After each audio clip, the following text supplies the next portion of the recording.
يا رجائي يا رجائي.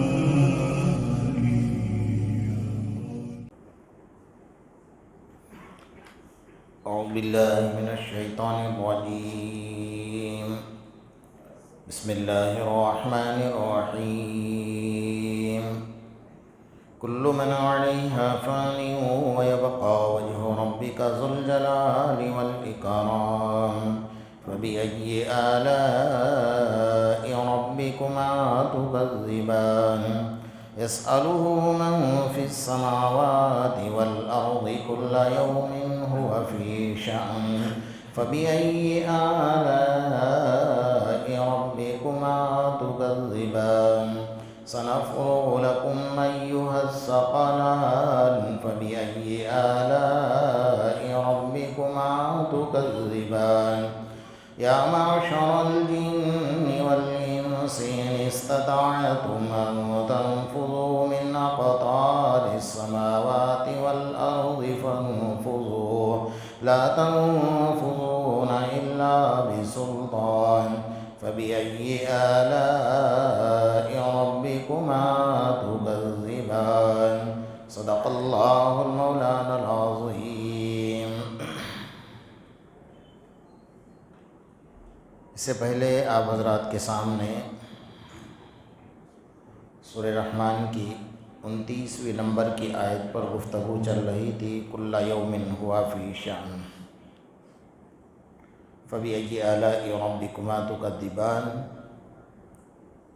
سنفرغ لكم أيها الثقلان. یہ 31ویں نمبر کی آیت ہے. سنفرغ لكم أيها الثقلان. اللہ تعالیٰ انسانوں کو اور جناتوں کو اس بات کی اطلاع دے رہے ہیں، متنبہ کر رہے ہیں اور آگاہ کر رہے ہیں. اس کا موٹا ترجمہ تو یوں سمجھ لو کہ سنفرغ لکم میں عنقریب فارغ ہونے والا ہوں. ایھا الثقلان، اے انسانوں اور اے جناتوں. ثقل کے معنی بوجھ کے آتے ہیں، اور یہاں پر ثقلان فرمایا یعنی دو بوجھ. اس کا مطلب ہوتا ہے کہ دنیا میں اور ذی روح یعنی روح والی چیزوں میں سب سے زیادہ قدر و قیمت والی چیز کون سی ہے؟ وہ ہے انسان اور جنات. ان کو اللہ تبارک و تعالیٰ مخاطب ہو کر فرما رہے ہیں. جیسا موٹی زبان میں یوں سمجھ لو کہ کسی انسان سے کوئی کام ہے اور اس کو اس کام کی طرف پوری توجہ دے کر کام کرنا ہے، تو وہ یہ کہتا ہے کہ بس تھوڑا سا ایک کام میرا باقی ہے، اس کام سے میں فارغ ہو جاؤں گا تو اس کے بعد اس کام کی طرف مکمل دھیان دے کر کروں گا. یوں موٹی زبان میں سمجھ لو. اللہ یہ فرما رہے عنقریب میں تمہارے لیے فارغ ہونے والا ہوں. حالانکہ اللہ کی ذات کے ساتھ یہ سب چیزیں لگی ہوئی نہیں ہیں، اللہ اس سب چیزوں سے پاک ہے. لیکن انسان کو سمجھانے کے لیے بتایا گیا کہ اے انسانوں، اے جناتوں، کان کھول کر سن لو، میں بہت عنقریب تمہاری طرف متوجہ ہونے والا ہوں، تمہارا حساب کتاب لینے والا ہوں اور تمہارے لیے میں فارغ ہونے والا ہوں. گویا ایک طریقے سے دھمکی بھی ہے اور ایک طریقے سے اطلاع بھی ہے انسان اور جناتوں کو. حالانکہ اللہ کی مخلوق میں دیکھا جائے تو 3 مخلوق ہے. یعنی اللہ نے جس کو سب سے پہلے پیدا کیا فرشتوں کو پیدا کیا، دوسرے نمبر پر جناتوں کو پیدا کیا، تیسرے نمبر پر انسانوں کو پیدا کیا. تو ہمارا نمبر تو تیسرا ہے. پہلا نمبر فرشتوں کا ہے، دوسرا نمبر جناتوں کا ہے اور تیسرا نمبر انسان کا ہے. لیکن اللہ نے یہاں پر فرشتوں کا تذکرہ نہیں فرمایا. وما خلقت الجن والانس الا لیعبدون. وہاں بھی اگر تذکرہ کیا ہے تو انسان اور جنات کا تذکرہ کیا. جیسا بہت سارے لوگ اس آیت کا ترجمہ بہت غلط کرتے ہیں کہ میں نے تمہیں صرف اور صرف عبادت کے لیے ہی پیدا کیا ہے. تو مطلب عبادت کے علاوہ کوئی کام ہی نہیں کر سکتا بندہ. وما خلقت الجن والانس الا لیعبدون. میں نے تمہیں پیدا کیا اپنی اطاعت کے لیے. یوں ترجمہ کریں گے تو اطاعت میں سبھی چیزیں آ گئی. انسان حلال روزی کمائے، انسان بیوی بچوں کا تقاضا پورا کرے، انسان اپنی ضروریات پوری کرے، انسان نیند بھی نکالے، جاگے بھی، حلال روزی کمانے کے لیے بازار میں بھی جائے اور اللہ کی عبادت بھی کرے اور سارے کاموں کو شریعت کے مطابق کرے، اس کا نام ہوتا ہے اطاعت۔ تو میں نے انسانوں کو اور جناتوں کو جو پیدا کیا ہے وہ اپنی اطاعت کے لیے پیدا کیا ہے۔ آقا نامدار محمد الرسول اللہ صلی اللہ علیہ وسلم نے حدیث میں فرمایا، جب دنیا سے جا رہے تھے، تشریف لے جا رہے تھے، تو فرمایا تھا انی تارک فیکم ثقلین، جو یہاں پر ثقلان، وہ حدیث میں ثقلین، میں تمہارے درمیان میں بہت قیمتی دو چیزیں چھوڑ کر جا رہا ہوں، اگر ان دو چیزوں کو تم پکڑ لو گے تو تم کبھی بھی گمراہ نہیں ہوں گے اور ہدایت کے راستے پر چلو گے۔ سب سے پہلے فرمایا کتاب اللہ، اللہ کی کتاب میں تمہارے درمیان چھوڑ کر جا رہا ہوں۔ دوسرے نمبر پر فرمایا سنتی، میرا طریقہ، میری زندگی، اور اسی حدیث کا جز ہے سنتی کے بعد عطرتی، یعنی میرا خاندان میں تمہارے درمیان چھوڑ کر جا رہا ہوں۔ عطرتی کے اندر صحابہ کرام بھی شامل ہو گئے جو چاروں خلفاء ہیں، اور کم و بیش 1,29,000 صحابہ کرام ہیں، وہ سارے صحابہ بھی اس میں شامل ہو گئے۔ اور اللہ کے رسول نے بھی جملہ استعمال فرمایا انی تارک فیکم ثقلین، بڑی بوجھ والی اور بڑی قیمتی چیزیں میں تمہارے درمیان چھوڑ کر جا رہا ہوں۔ اس میں صحابہ کا بھی تذکرہ فرمایا، یعنی کتاب اللہ ہے، میری سنت ہے، اور سنت کے اندر عطرتی میرے صحابہ بھی ہیں جنہوں نے میرے پاس ایمان لائے اور ایمان کی حالت میں ان کا انتقال ہوا، وہ صحابہ جو بڑی طاقت والے ہیں میں تمہارے درمیان چھوڑ کر جا رہا ہوں۔ اب تھوڑا سا یہاں پر غور کرے کہ اللہ تعالیٰ نے انسان کو ثقیل کہا ہے، قیمتی کہا ہے، بوجھ والا کہا ہے، تو جتنی ذی روح یعنی روح والی جتنی چیزیں ہیں نا، جانور ہیں، پرند ہیں، چرند ہیں، چونٹیاں ہیں، ہواؤں میں اڑنے والے پرندے ہیں، بلوں میں رہنے والی چونٹیاں ہیں، سمندر میں رہنے والی مچھلیاں ہیں، آسمان اور زمین کے درمیان میں کچھ پرندے ایسے ہیں جو صرف اور صرف ہوا میں رہتے ہیں، نہ وہ زمین پر بیٹھتے ہیں نہ درخت پر بیٹھتے ہیں، بلکہ ان کی غذا ہی ہوا ہے، ان کا سونا، ان کا رہنا، ان کا کھانا، ان کا پینا، سب کچھ ہوا میں اللہ نے رکھا ہوا ہے۔ ان سب میں سب سے زیادہ قیمتی انسان کو کہا گیا ہے اور جناتوں کو کہا گیا ہے کہ تم بہت قیمتی ہو۔ اس لیے اللہ تعالیٰ نے یہاں پر فرمایا کہ میں نے جب تمہیں پیدا کیا تھا نا تو میں نے فرشتوں کو حکم نہیں کیا تھا، جیسا زمین میں نے بنائی، میں نے کن کہہ دیا زمین بن گئی، اتنا بڑا آسمان میں نے بنایا، میں نے کن کہہ دیا آسمان بن گیا، اتنا بڑا سورج میں نے بنایا، میں نے کن کہہ دیا سورج بن گیا، اتنا بڑا چاند میں نے بنایا، میں نے کن کہہ دیا چاند بن گیا، میں نے درختوں کو کن کہہ دیا درخت اگ گئے، میں نے سمندروں کو کن کہہ دیا سمندر بہنے لگ گئے، اور سارے چیزوں کو میں نے میرے حکم سے پیدا کیا۔ لیکن باری آئی حضرت انسان تیرے پیدا کرنے کی تو خلقتہ بیدی، میں نے دونوں ہاتھوں کا استعمال کیا ہے، میں نے اپنے ہاتھوں سے تجھے بنایا ہے۔ اس لیے اب قیمت بڑھ جاتی ہے کہ اللہ نے جب ہاتھوں سے بنایا ہے تو انسان کی قیمت بڑھ گئی، خلقتہ بیدی، جبکہ میرا اللہ ہاتھوں سے پاک ہے۔ اللہ کی توجہ، اللہ کی عنایت، اللہ کا کرم اس انسان کے بنانے میں شامل، اس لیے اللہ نے فرمایا خلقتہ بیدی، میں نے دونوں ہاتھوں سے تجھے بنایا ہے۔ اور اللہ علیم ہے، خبیر ہیں، حکیم ہیں، اللہ جانتے ہیں کہ انسان پر انگلی اٹھائے گا، تو اس لیے اللہ نے سب سے پہلے انکار کر دیا کہ کوئی عمارت پر اگر انگلی اٹھائے گا نا، یہ عمارت بنی ہے اور اس عمارت کو کہا کہ بھئی کتنی ٹیڑھی بنی ہوئی ہے، دیوار کتنی ٹیڑھی، کس نے بنائی ہے؟ دیوار کو برا نہیں کہا جائے گا بلکہ بنانے والے کو برا۔ اس کا آرکیٹیکٹ کون ہے، اس کا انجینئر کون ہے، اس کا نقشہ بنانے والا کون ہے، کانٹریکٹر کون ہے، لاؤ اس کو ہمارے سامنے، ٹیڑھی دیوار بنائیے نا، تو کس پر انگلی اٹھائی جا رہی ہے بھائی؟ بنانے والے پر۔ تو اللہ نے کہا میں خالق ہوں انسان کا، جب کوئی انسان پر انگلی اٹھائے گا تو انسان پر نہیں بلکہ کس پر انگلی اٹھا رہا ہے؟ اللہ کی ذات پر انگلی اٹھا رہا ہے۔ اس لیے سوچ لو، کوئی انسان چاہے شرابی ہے، جگاری ہے، بے نمازی ہے، جتنا بھی گندا ہے تو انسان، عادتیں بری ہیں، اس کو یہ کہا جا سکتا ہے کہ اس کی عادت بری ہے، باقی انسان تو بہت اچھا ہے نا۔ اللہ نے بنایا ہوا ہے۔ کسی انسان پر حقارت کی نظر اگر ڈالو گے اور تم عبادت گزار ہو، تمہاری تہجد کبھی قضا نہیں ہوتی، تمہاری تکبیر اولیٰ کبھی فوت نہیں ہوتی، تم روزانہ دن میں روزہ رکھتے ہو، پوری رات قرآن پڑھتے ہو، روزانہ پوری رات نوافل پڑھتے ہو، روزانہ ایک قرآن ختم کرتے ہو، روزانہ ایک عمرہ کرتے ہو، سال میں ایک مرتبہ حج کرتے ہو، اتنے نیک ہو، لیکن کسی بندے پر اگر آپ نے حقارت کی نظر ڈالی تو گویا تم نے اللہ کی تخلیق پر نظر ڈالی ہے، اللہ کی ذات پر نظر ڈالی ہے۔ اس لیے انسان کو برا بھلا نہیں کہا جا سکتا ہے، کوئی بھی انسان۔ اللہ نے سکھایا ہے، ہمیں بتایا ہوا ہے نا، اور سب سے زیادہ خوبصورت اور حسین اور جمیل میں نے تجھے بنایا ہے نا،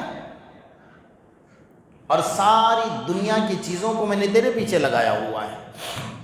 جیسا ایک انسان شادی کرتا ہے، نکاح کرتا ہے، تو نکاح سے پہلے آنے والی دلہن کے لیے اس میں گھر میں انتظامات کرے گا، بھائی اس کا روم سجائے گا، پنکھے لگوائے گا، لائٹ لگوائے گا، کلر کام کرے گا، ٹوائلٹ لگوائے گا، ٹوائلٹ بنوائے گا، باتھ روم بنوائے گا، اور اس کی ہوا کا انتظام کرے گا پورے اچھی طریقے سے۔ جب کہ آج کل ہوتا یہ ہے کہ بڑے بھکاری ہیں جو دلہن والوں کے پاس لے کر ہی سب کچھ کرتے ہیں۔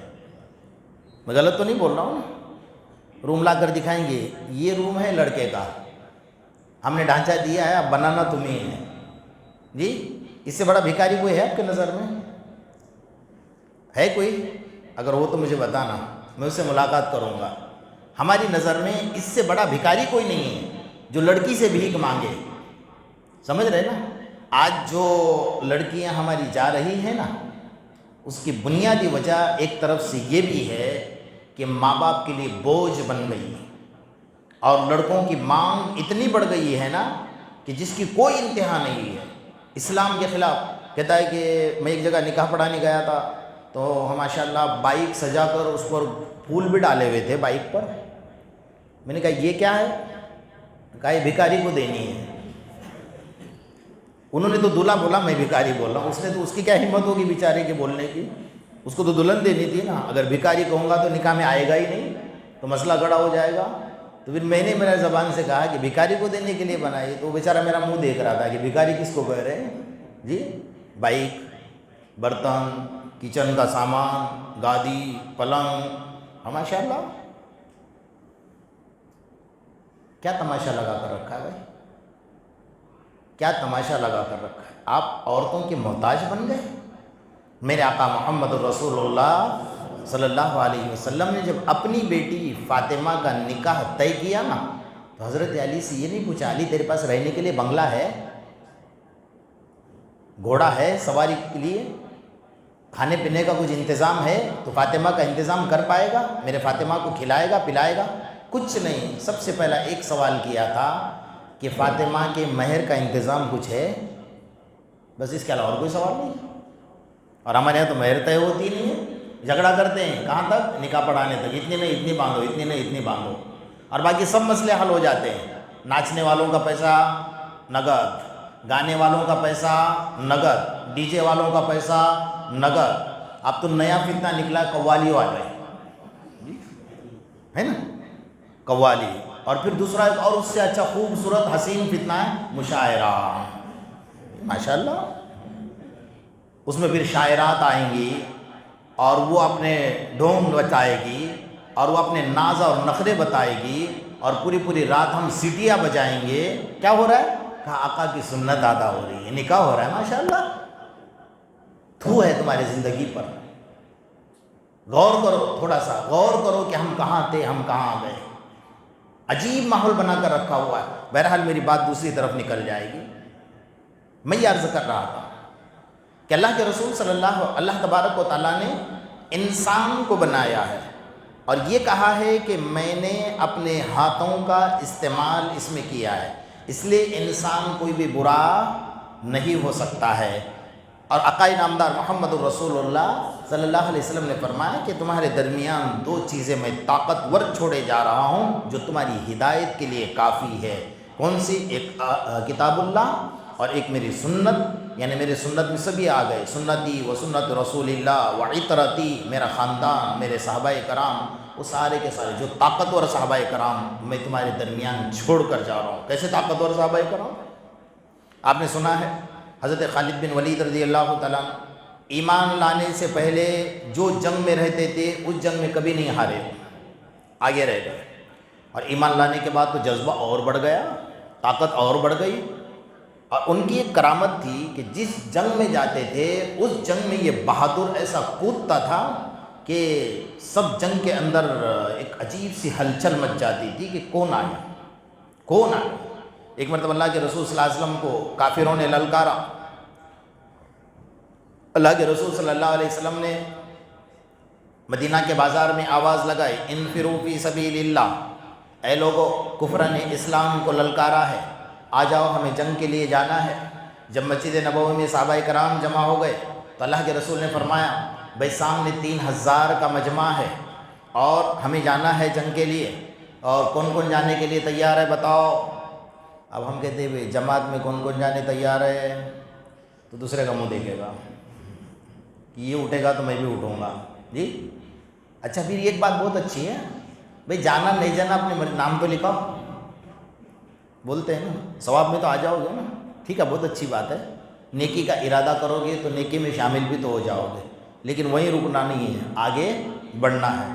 بس اللہ کے رسول نے اعلان کیا کون کون جائے گا بھائی، ایک صحابی کھڑے ہو گئے، اللہ کے رسول ہم 300 کا مجمع جائے گا۔ سامنے کتنے ہیں؟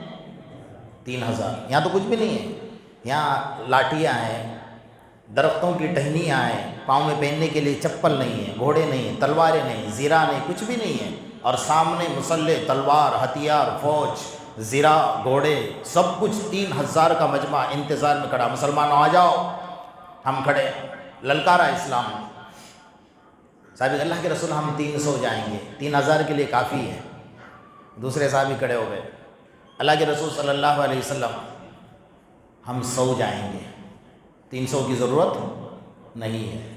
تیسرے صحابی کھڑے ہو گئے، اللہ کے رسول ہم 10 جائیں گے۔ کتنے؟ اور سامنے کتنے کھڑے ہیں؟ 3000۔ تو ادھر حضرت ابو ہریرہ تھے اور ادھر سے حضرت خالد بن ولید بیٹھے تھے، اور درمیان میں آقا نامدار محمد الرسول اللہ صلی اللہ علیہ وسلم تشریف فرماتے۔ حضرت خالد بن ولید کھڑے ہو گئے، اللہ کے رسول کوئی نہیں جائے گا، خالد بن ولید اکیلا جائے گا۔ اللہ، خالد بن ولید اکیلا جائے گا۔ تو حضرت ابو ہریرہ چھوٹے سے تھے نا، تو ادھر سے پیچھے سے ہاتھ ڈال کر حضرت خالد بن ولید کی کفنی پکڑی اور کھینچا، کہا کیا کہہ رہا ہے بھائی، سمجھ میں آتا ہے تجھے؟ کہا کیوں؟ کہا 3000 سامنے ہیں۔ تو حضرت خالد، بچہ خاموش ہو جا۔ ابو ہریرہ نا چھوٹے سے بچے تھے، اللہ کے رسول صلی اللہ علیہ وسلم کی گود میں جنہوں نے پیشاب کیا تھا، اور بہت چھوٹے سے تھے، عجیب اللہ کے رسول سے محبت تھی، اور سب سے زیادہ حدیثیں حضرت ابو ہریرہ سے ہی راوی ہیں، بچپن سے اللہ کے رسول کے گود میں تھے۔ ایک دن ماں کی یاد آ گئی، کہ اللہ کے رسول امی کی یاد آ رہی ہے، جاؤں؟ اللہ کے رسول جاؤ۔ ماں مسلمان نہیں تھی، کہ ماں کو دیکھنا ہے، ماں کی یاد آ رہی ہے، لیکن اللہ کے رسول نے نصیحت فرمائی کہ بیٹا جب جاؤ گے نا تو اپنے ماں کی شان میں گستاخی مت کرنا، ماں کچھ بھی کہے چپ چاپ سن کر چلے آنا۔ تو چلے گئے، دوڑتے دوڑتے گئے، دروازہ کھٹکھٹایا، کہا من دق الباب، کہا کون ہے؟ کہا ابو ہریرہ۔ حالانکہ اللہ کے رسول نے ابو ہریرہ نام رکھا تھا، ان کا نام تو کچھ اور تھا، یعنی وہ 2 بلی کے بچے ہیں نا چھوٹے چھوٹے، وہ پالتے تھے اور ساتھ میں رکھتے تھے، تو اس لیے اللہ کے رسول نے نام ہی رکھا تھا 2 بلی کے بچوں کے باپ۔ ابو ہریرہ کا مطلب یہی ہوتا ہے، تو ان کا نام تو ان کا نہیں، اب میرا نام یہی رہے گا۔ کوئی اگر اصلی نام سے پکارتا تھا نا تو اس کی طرف دیکھتے ہی نہیں تھے، کہا کہ اللہ کے رسول نے میرا یہ نام رکھا ہے، میرا نام یہی رہے گا۔ تو حدیثوں میں بھی جا روایتوں میں نام یہی نام ہے نا، ان ابی ہریرہ، ان ابی ہریرہ، ان ابی ہریرہ۔ تو گئے، دروازہ کھٹکھٹایا، جیسا ابو ہریرہ نام لیا نا تو ماں کو تو پتہ چل گیا تھا کہ میرا بیٹا تو مذہب بھی بدل چکا ہے اور نام بھی بدل چکا ہے، اور نام ابو ہریرہ رکھا ہے اور محمد نے یہ نام رکھا ہوا ہے۔ تو جیسا سنا تو ماں کا کلیجہ وہ گرم ہو گئی، کہا کہ میرے پاس آیا، بدبخت کہیں کا، بددین ہو کر آیا، مذہب بدل کر آیا۔ دروازہ پر زور کا تماچا چہرے پر، تیری ہمت کیسی ہوئی میرے پاس آنے کی؟ لیکن اللہ کے رسول نے نصیحت کیا فرمائی تھی؟ اپنی ماں کے سامنے گستاخی مت کرنا، خاموش رہے۔ وہیں کھڑے رہے، گردن کو نیچی کر کے، آنکھ پھاڑ کے دیکھا بھی نہیں، یوں کھڑے رہے۔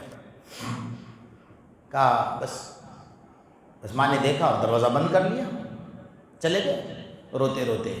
چھوٹے بچے تھے نا، اللہ کے رسول کی گودی میں جا کر گر گئے واپس۔ کہ اللہ کے رسول میں گیا تھا لیکن میری ماں نے زور کا تماچا مارا، تو یہ چہرے کے اوپر نشان پڑ گئے تھے۔ اللہ کے رسول نے اپنا دست مبارک پھیرا اور پیشانی کو بوسہ دیا اور پہلا سوال یہ کیا کہ بیٹا امی کی شان میں کوئی گستاخی تو نہیں کی؟ کہا نہیں اللہ کے رسول کچھ بھی نہیں۔ اب رو کر اللہ کے رسول کے گود میں پڑھ کر یہ کہ اللہ کے رسول ذرا دعا کیجیے نا میری ماں مسلمان بن جائے۔ کون کہہ رہا ہے؟ چھوٹے سے بچے ہیں، بڑے نہیں ہیں۔ اللہ کے رسول دعا کیجیے نا میری ماں مسلمان بن جائے۔ اب اللہ کے رسول نے دیکھا تھا کہ بچہ رو رہا ہے تو آپ سے بھی رہا نہیں گیا، تو ان کے رونے کو دیکھ کر آپ نے بھی آنسو نکال لیے اور فوراً جیسے کہا اللہ کے رسول نے ہاتھ اٹھائے، اللہم اہد ام ابی ہریرہ، اللہم اہد ام ابی ہریرہ، اللہم اہد ام ابی ہریرہ۔ 3 مرتبہ اللہ کے رسول اللہ ابو ہریرہ کی ماں کو ہدایت نصیب فرما۔ اور جب آپ نے ہاتھ پھیر کر دیکھا تو ابو ہریرہ نکل گئے واپس۔ کیا دیکھتا ہوں اللہ کے رسول کی دعا پہلے پہنچتی ہے یا میں پہلے پہنچتا ہوں؟ انہیں یقین تھا نا اللہ کے رسول کی دعا پر، دوڑ کر گئے، دروازہ کھٹکایا، کہا من دق الباب، کون ہے؟ کہا ابو ہریرہ۔ اندر بیٹا تھوڑی دیر رک جا۔ پہلے کیا جواب ملا تھا؟ بدبخت کہیں گا بددین ہو کر آیا، اور آپ کیا جواب مل رہا ہے؟ بیٹا تھوڑی دیر رک جا۔ نرمی آ گئی باتوں میں۔ حضرت ابو ہریرہ کو اطمینان ہوا، میرے آقا کی دعا پہنچ چکی ہے، میرے پہلے پہنچ چکی ہے۔ چادر کھینچتے ہوئے دوڑ رہے، جیسے دروازہ کھولا ماں نے پیشانی کو بوسہ لیا، کہا بیٹا مجھے معاف کر دینا، میں نے تجھے زور کا تماچا مارا تھا، مجھے بعد میں تھوڑی دیر کے بعد احساس ہوا کہ میں نے تیرے ساتھ غلط کیا، چل مجھے لے کر چل محمد رسول اللہ صلی اللہ علیہ وسلم کے پاس اور کلمہ پڑھا دے، مجھے محمد کا غلام بنا دے۔ اللہ اکبر۔ حضرت ابو ہریرہ کیا خوشی ہوگی اس وقت میں، چھوٹے سے بچے دوڑ کر گئے اور اللہ کے رسول میری امی آ گئی، فرمایا کیا ہوا؟ کہا کلمہ پڑھنا چاہتے ہیں میری ماں۔ اللہ اکبر۔ تو حضرت ابو ہریرہ نے کیا کرا؟ دھیرے سے حضرت خالد بن ولید کی کیا کر لی؟ کفنی پکڑ کر کھینچ رہے۔ ابو خالد کیا کہہ رہے ہو؟ کہا کیا ہوا؟ کہا سامنے 3000 ہے جی، ہم بیٹھے چوراہے پر بیٹھتے ہیں۔ ان کو ایک میں نے اچھا نام دیا لیکن مسجد میں نہیں کہوں گا، باہر کبھی ملیں گے تو بتاؤں گا کہ چوراہے پر بیٹھنے والوں کا نام کیا ہوتا ہے۔ چوراہے پر بیٹھتے ہیں، وہ لال لائٹ دکھ گئی، یہاں سے ایجار ڈھیلی ہو گئی جی، کوئی ادھر کوئی ادھر کوئی ادھر کوئی ادھر، کہ ٹوائلٹ میں جا کے چھپتا ہے وہ بھی پتہ نہیں چلتا ہے جی۔